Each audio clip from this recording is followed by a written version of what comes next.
bemorimiz 23 yosh, turmushga chiqmaganlar. Shikoyatlari menstruatsiyada narushение, ya'ni menstruatsiyani o'z vaqtida kelmasligi, 6 oyda bir, 1 yilda bir keladigan, даже yillab kelmaydigan holatlar bo'ladi. Bunaqa paytda biz endokrin sistemaga, ya'ni gormonlar bilan ishlashimiz kerak. Hozir matkani ko'rikdan o'tkazamiz. Tak.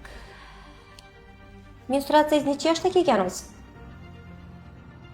Birinchi hayz ko'rganingiz necha yoshdan boshlangan?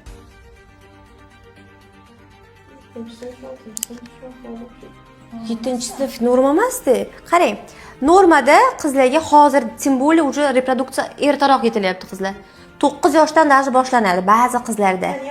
11-12 yoshda вот boshidan bo'ladi gormonda zboy bo'lgan. Endi shu narsa hozir o'zini осложнениесini ko'rsatadi. Ertaga turmushga chiqsa u undan battar bo'ladi. Lutchi hozirdan уже tekshirish kerak. Так, endi matkasining razmerlarini ko'rib chiqamiz. Kichkinaroq matkamiz. Juda детский matka deyolmayman, lekin yoshga nisbatan kichkina. Ko'pincha erkaklik gormoni, testosteron gormoni yuqori bo'lsa, shunaqa bo'ladi yoki estrogen gormoni, progesteron gormonlari past bo'lsa, ya'ni ayollik gormoni past bo'lsa ham shunaqa bo'ladi. Tushundingiz?